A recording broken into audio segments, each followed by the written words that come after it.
You're listening to Sox in the Basement, a production of the Broadcast Basement Limited, where every show is 30 minutes of good and comes from a basement bar on the south side of Chicago. Pull up a stool, pour a cold one, and join us right now for Sox in the Basement. Heard everywhere podcasts can be found, and always at soxinthebasement.com. I'm riding solo here at the 9-foot homemade oak bar for this episode. My name is Chris Lanuti. Ed is off. We just couldn't get it done. Had a little bit of an emergency this week in the Lanuti house. My daughter wakes me up the other morning, 6 a.m. Dad, I think I'm in trouble.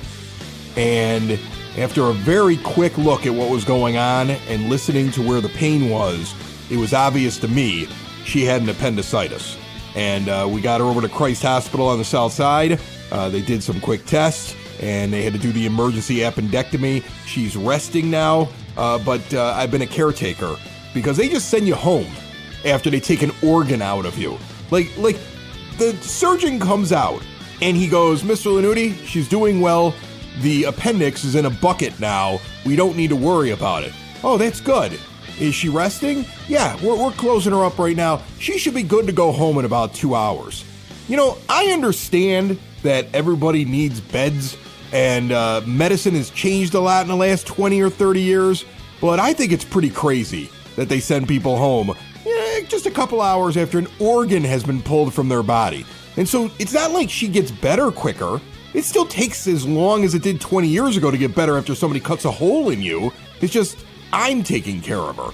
So this is the first chance I've had in a couple of days to sit in front of a microphone, and I could not make Ed have to wait until midnight on Friday night after I finally was able to sit here with an energy drink at the bar. I'm not even cracking a cold one tonight. Energy drink so I can get through this show. I didn't want to cancel the show, though, because there were so many interesting things that happened over the last couple of days with the White Sox, and I wanted to make sure I got to them with you. And I also wanted to make sure the Sox Nerd got his weekly thing in, and we're going to spend a little bit of extra time with him later on in this program as he gets ready. I want to hear a little bit about what it's like getting ready for the season, because remember, when you go to the ball game, you're going to see all of his stuff, all of his tidbits, all of his knowledge, a lot of the stuff that he tries out here on this show up on the scoreboard in game throughout the year. This episode of Sox in the Basement and every episode of Sox in the Basement brought to you by Cork and Carry at the Park in the shadow of the ballpark at 33rd and Princeton, the official home of Sox in the Basement and your home for pregame, postgame, and in-game, and the place to be. And I think this team is actually going to play better and have a better record this year. In fact, I'm sure they're going to have a better record this year than what they had last year. And I think you're going to have a lot of fun at the ballpark because I think you're going to have a team that is going to go about it in a better way. I don't know how many more wins that translates into. I don't think that gets you into the postseason, but, you know, you can catch lightning in a bottle. My father is getting excited. You know, old white guys love defense, and they love small ball, and he's really excited about it. And it's fine. He's excited about it. I think it's great. You know, he's like, who knows, you know, if this happens and that happens and this happens, we could make a playoff push. And I'm like, Dad, I want you to be positive. Right? I want positivity. I love positivity. I don't feel the same way he does, but I'll leave myself open to it. So all year long, when you're going to the ballpark, stop by Cork and Carry at the Park at 33rd and Princeton. Right now, you should be getting over there to 33rd and Princeton to register for free for that trip to Hawaii. The drawing is on March the 15th. We are just days away. You can also register at the original location at 106th and Western, and that's exactly where I will be at 106th and Western this coming Sunday, March 17th, for the Southside Irish Parade. Cork and Carry is the epicenter of that parade. It always has been. It is the historical place to be, and it is the biggest party on Parade Day. And Parade Day falls on St. Patrick's Day. It's going to be a beautiful day. I will see you at the Cork. We will be there. The first thing I want to talk about was something I saw on a broadcast just a couple of days ago. And Chuck was on there, pushing the sunshine and the hope, which I think draws Dad in and a lot of fans. And look, again, I at least like the way they're going about their business. I don't know how sure I am it's going to turn into wins, but I do like the idea of we're going to have a different kind of structure and a different way of playing. I do like some of the aggression I'm seeing on the base paths. I do like, even though there's been a couple of errors, it hasn't been perfect out there in the field. That's what spring training is for. I can tell we're going to play the game a little bit differently. I saw Dominic Fletcher beat out an infield hit, and it wasn't that deep in the hole at short, to drive in Yoan Moncada the other day. Now, it was Gavin Lux making the play, and he just lost his shortstop job to Mookie Betts, who was an outfielder, became a second baseman for the Dodgers, and now he's at the premier spot playing short. And when they asked Dave Roberts how long Gavin Lux was going to be playing second instead of short and how long Mookie's going to be at shortstop, he basically said it's permanent until I tell you otherwise. So who knows, maybe Dominic Fletcher hustling in spring training, trying to make a team. You know, this new White Sox way of actually trying hard. Like maybe that got Gavin Lux sent over to second base. I don't know. It was probably one of the factors. But I enjoyed the White Sox side of it, seeing a guy hustle in a game that technically doesn't mean very much at all. And it shows me that's how they're going to create runs. I see a lot of run creation, a lot of taking the extra base. And you know, it's fun right now. I wonder how often we'll see it when it's games that matter and everybody has their best 26 out there and their best starting 9 day to day. But it is fun to imagine the possibilities. But anyway, Danny Mendick standing at second base. Broadcast team is, you know, doing their thing. Chuck's on there giving tidbits. Everything's rosy. Everything's happy. Everything's sunny. They're in Arizona. It's spring training. Hope springs eternal. The story that was getting pushed, and I love the story, I'm not poo-pooing the story, is that Danny Mendick was asked the difference between this team and the team that he left just 2 years ago. And remember, the team that he left 2 years ago was a Tony LaRussa team in which the entirety of the White Sox told us was going to be a team that was going back to the playoffs and was going to go deep into the postseason. You know, talk to Rick Hahn after the parade. Like, that team, they were at least telling us to hope. We could see early on that it wasn't going to work. I think most of us fans saw that. I think we peaked when Leury Garcia hit that home run in Game 3. Actually, the peak might have been the year before in the shortened season. Like, it was not going well 2 years ago. When Mendick got hurt, wasn't on the team anymore. They let him go. He ends up over with the Mets, and now he's back. And during the story, it was really interesting. Like, Danny has a ball hit to him that it looks like it's like 3 feet over his head. He does full extension in the middle of the story and just snags it. Again, throwing the leather out there. I love it. And again, I think that's why he's going to make this team. I think he's one of many non-roster invitees that are going to make this team. But the story goes that 2 years ago, and this is the thing I really heard in it, 2 years ago, nobody hung out with each other. Nobody went to dinner with each other. Maybe 2 guys liked each other on the team. The impression that's given in the story is that there's so many little miniature camps. The team is not hanging out with each other. It's fractured inside of the clubhouse. And now Danny's describing that it's completely different. Now it's like 12 guys are going out to dinner every night. Now, that gives me rosy feelings, right? It also confirms how I felt about that team with LaRussa as the manager. I think we all kind of felt like that was a really fractured clubhouse. And that he may have done great things in his career. He may be a Hall of Fame manager. I'm not taking away his accolades and what he had done. But his last run with the White Sox was 1 run too many in his managerial career. And that clubhouse was a mess. Now, they would have never have admitted that to you on television. They would have never talked about that on state media, on the network that Jerry Reinsdorf has majority ownership in, back when it was happening. But now it's the setup to a positive story. And that's how you always learn about the White Sox, right? Like, at the time, you have your idea of what's really going on, but they're never going to tell you. You got to wait a couple of years. And then when they're telling you something positive about what's happening right then and there, you'll hear the thing from 2 years ago about how nobody was getting along. Right? Like, if you've ever known anybody in your life who's a habitual liar, they're generally pretty good at it. I've come across those in my life. Sometimes it's hard to find out where the truth is. But the problem with the habitual liar is eventually, or the person that covers things up, or the person that isn't 100% forthright with you, eventually, when they're telling another story, you'll hear the truth. And the truth is that was not a good locker room. I mean, that's what I took from that story. Nobody was hanging out with each other. Nobody wanted to go get dinner with each other. Like, that's the thing that Danny sees that's different. Because now that Mendick's back, everybody's getting together. You're supposed to focus on the everybody's getting together, and since they eat with each other, they're going to inherently be better at baseball. I don't know if that's true, but there were so many problems with that team under LaRussa, and that was clearly one of them. So I'm glad that's at least fixed. You know, they don't all have to go out and hold hands, though. They don't have to sing Kumbaya and hang around the campfire together. Their wives shouldn't all be just getting together to have, wind down Wednesday to watch a ball game and everybody's babysitting each other's kids. They don't need to be the best of friends. Just like they don't all need to be great people. That's never been the thing for me. I just want wins. But it is nice to hear. It's also kind of interesting that it validates the feelings that I think a lot of us had about the White Sox a couple of years ago. And if I'm going to take any positivity out of this spring training, it's different. It's very different now on the White Sox. Sox in the Basement listeners, for exterior windows, doors, patio doors, and storm doors, look no further than Window and Door Superstore of Oak Forest. No high-pressure sales.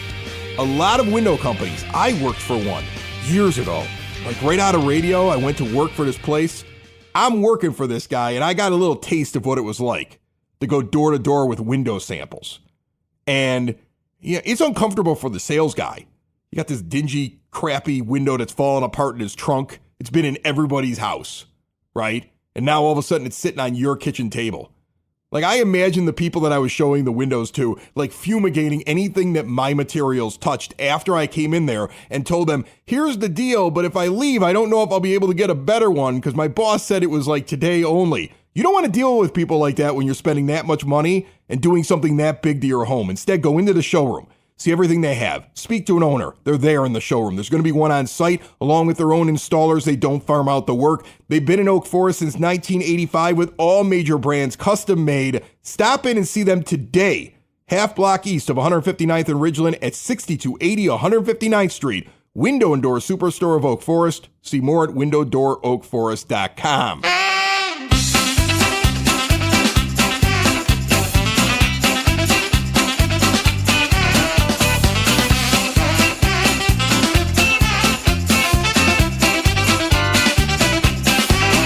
Phone line with me right now, the Sox nerd, Dave Marin. He puts up all the interesting tidbits on the scoreboard throughout the season, which is approaching quickly, and he joins us here on Sox in the Basement each and every week. Nerd, what do you got for me? Chris, let's continue to dump out the old Sox nerd tidbit bag this week.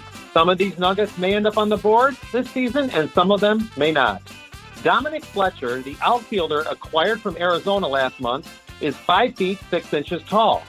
The White Sox have only had one player shorter than that in their 123-year history, and his tenure with the team was, well, short. On September 1st, 1923, 18-year-old Jess Cortazzo, measuring all of 5'3", grounded out as a pinch hitter for Hall of Fame pitcher Red Faber in a 14-6 win over Cleveland at Comiskey Park. It was Cortazzo's lone big league plate appearance, but it was enough to make him one of just 21 players 5'3" or shorter to play in the bigs. Once he appears in a game, Fletcher will become the 14th player measuring 5'6" to play for the Sox, and the first since Chad Fonville got into 9 games in 1997. By the way, Walt "No-Neck" Williams is the Sox career leader among players 5 feet 6 inches tall with 20 home runs. Speaking of No-Neck, if Fletcher starts on opening day, he will be the first 5'6" Sox player to start in a season premiere since Williams in 1972. Should Andrew Vaughn hit 15 home runs in 2024, he will become just the 4th player in Sox history to reach that plateau in each of his first 4 major league seasons. The only other Sox players to do that are Jose Abreu, Carlos Lee, and Alexei Ramirez. Pitcher Matt Foster was recently placed on the 60-day injured list for the second time. I'm going to miss him solely for his unparalleled interleague prowess. Foster, who hasn't pitched since 2022, is unscored upon in 20 1/3 interleague innings. No pitcher in big league history has that many scoreless innings in interleague play. I bring this up now because I don't know if I will ever have need for this stat again. Before I get to my zinger, I remind you that pearls like these and others can be found on my blog at soxinthebasement.com. My zinger? Nicky Lopez is on track to start at second base for the White Sox on opening day. Should Naperville Nicky do that, he will join Springfield's Tim Hewlett, Posen's Don Callaway, and Chicago's Roy Schulk as the only Illinois natives to open the season at second base. The last Illinois-born player to start on opening day for the White Sox was the great Jim Thome in 2009. That's it, Chris.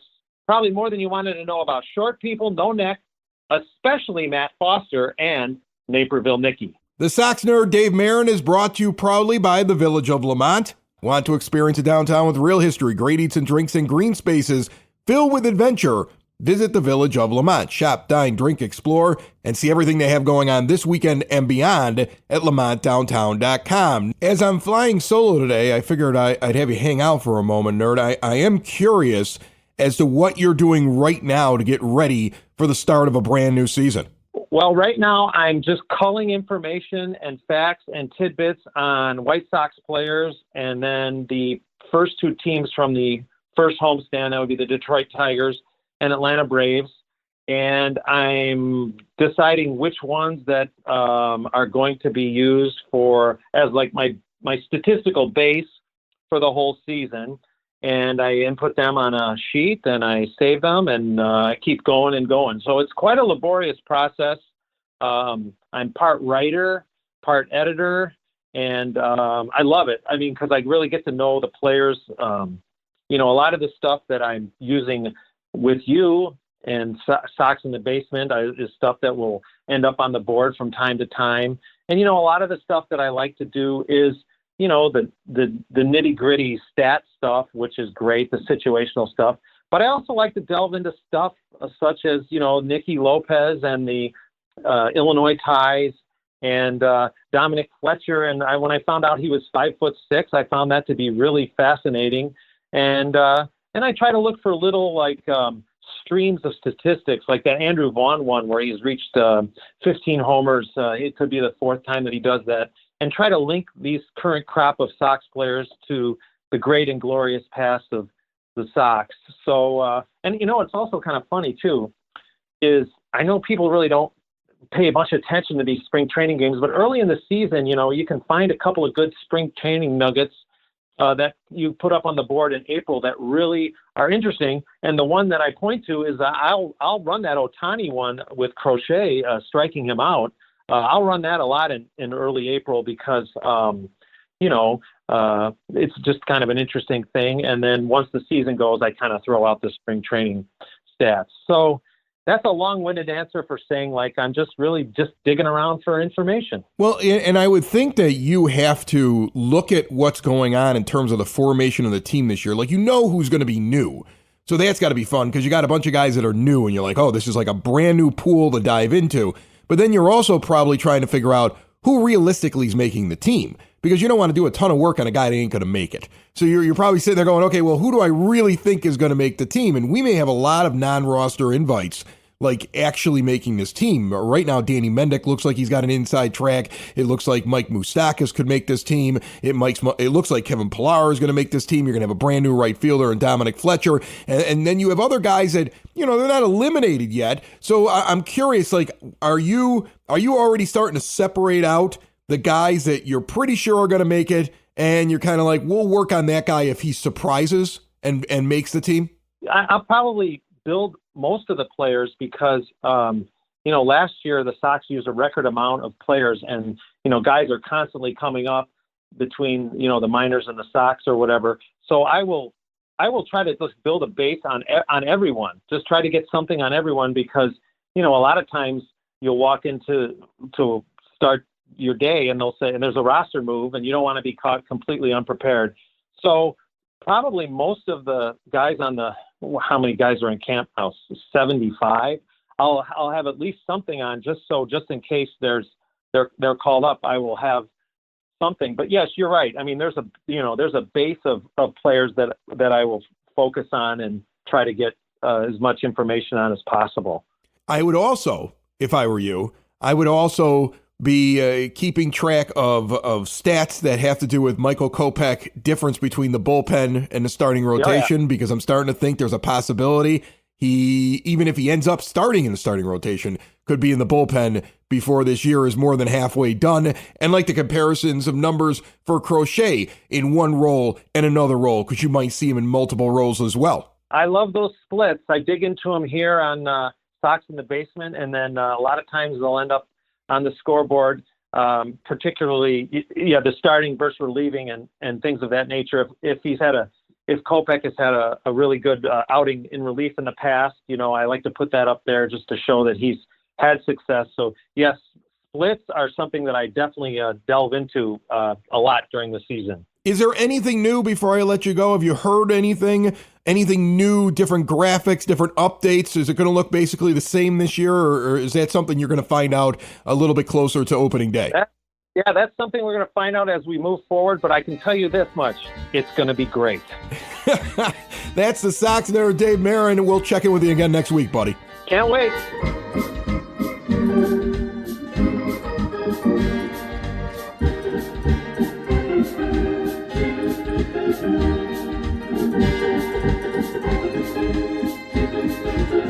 Thank you very much to the Sox nerd. Here's the deal, folks. When you combine State Farm, home, and auto insurance, you save an average of $889. State Farm agent John Harrell is ready to help you combine home and auto and save in the Chicagoland area. John's a great guy. Big fan of the show, big fan of the White Sox, Southsider. And you know I don't recommend people that I don't trust. I trust this guy. 708-481-4500. Give him a call today. Like a good neighbor, State Farm is there. Average annual per household savings based on a 2019 national survey by State Farm of new policyholders who reported savings by switching to State Farm. The White Sox have made some switches to their roster. They sent a lot of guys either minor league camp or optioned directly to AAA or AA on Friday. They added Brad Keller to the team. We have another Royal. I don't know how many are left. I still haven't seen Zach Greinke join the team, and he was one of the few that I thought made an awful lot of sense. But instead, they got another guy for batting practice. Brad Keller's terrible. I mean, this guy's bad. Isn't this the guy, too, that had such a beef with Tim Anderson and the White Sox over the last couple of years? What are we saying here? Is this a direct way of saying that things have changed here? And that's why it's okay to bring in Brad Keller? Because you're not bringing him in for his skill level. And I'm sorry, he's probably a wonderful person. I say it all the time when I'm a guy isn't very good at baseball. But there's a reason he's on a minor league contract. And I think the only reason he's here is because he's a former Royal. Somebody in the brain trust that Chris Getz trusts, because he needs that comfort around him, said, hey, I've seen this guy before. We might as well bring him in here. He's an arm. I don't know if we'll ever hear about him again. I just think it's funny the amount of former Royals that are on this team. As for the guys that got optioned, Oscar Colas is the guy that headlines everything. And that makes sense. I think if you've been listening to the show, you know that makes sense. I did find it interesting they had him working out at first base, and it'll be interesting to see if in AAA you see him play first base as well. I'm curious to see if that experiment continues. But it does show that the White Sox are being smart. It's all about versatility. If you're going to try to figure out if there's ever a spot for a guy, how many positions can he play? But Colas' biggest problem is, if he ever gets another chance at the majors again, will he be able to adjust to major league pitching quicker and actually do the things that he was doing in the minor leagues that got him promoted in the first place originally? Because he could not do that. Now, Davis Martin down to AAA, that makes sense. He's still hurt. He's probably not ready till midway through the year. I think he'll pitch on the major league staff before it's all over. Jose Rodriguez goes down to AAA. Sammy Peralta's down as well. The other options to AA, Cousin and Eater, two pitchers on their way down. Remember, Jake Eater was the guy acquired when they traded Jake Berger away. And when I say they, I mean the fools that were running things before Chris Getz took over. Then 6 guys went to minor league camp. No surprises. Not at all. Kai Bush amongst them. Edgar Caro, he's eventually probably going to be the starting catcher in a year or two, but he's not ready yet. couple of pitchers. Adam Hackenberg went there. There isn't really a surprise on this. I think if you're surprised that Colas moved on, you haven't been paying attention. But now they've kind of cut things down a little bit more. The big surprises, I think, are going to come on the next round of cuts. And one thing that I still think is a possibility is that Michael Kopech ends up in the bullpen. He had another start, and again, I don't know if it was the most effective of starts. He tends to be a guy that needs a lot of pitches, but there was something in his answers to the press afterwards, and in the way that those that are decision makers around the team are talking, and it just feels like they keep suggesting that, you know, he could be in the bullpen. And even Kopech talking about the idea of like he just wants to do whatever he can to help the team win. And we had James Fox on, remember, on the last episode. And if you missed it, go back and listen to it anywhere podcasts can be found, and always at soxinthebasement.com. And the idea that Garrett Crochet may get his shot in the rotation. And if Garrett Crochet is going to get his shot in the rotation and he's not going to go deep in the games, you got to have somebody who can piggyback, and it's probably Chris Flexen. But if Kopech is also going to be a starter, then you kind of have to have Tukey around as well. And then you're piggybacking with two pitchers, because neither one of those guys give me confidence that they're going past the sixth inning, that they're even completing 6 innings and getting a quality start. They're more than likely 4 1/3 innings pitched. Maybe they finish 5 innings, maybe. And you don't want to do that in a bunch of spots in your rotation. Now, on the other hand, you see Nastrini pitching well. And I know he's a long shot to make it coming out of camp. But if he keeps pitching really well, if they keep seeing something with him, if everybody else is looking effective, and the only real question is, could this kid slide in there? Maybe. I think the White Sox are a far more effective team with a guy like Michael Kopech coming out of the bullpen. I mean, forget about Flexen too. Think about what you build, what kind of pitcher you have. If Crochet starts and then Kopech comes in and pitches from the other side with that nastiness, between the two of them, you could get a very effective 3 innings out of each and build a really effective 6-inning pitcher.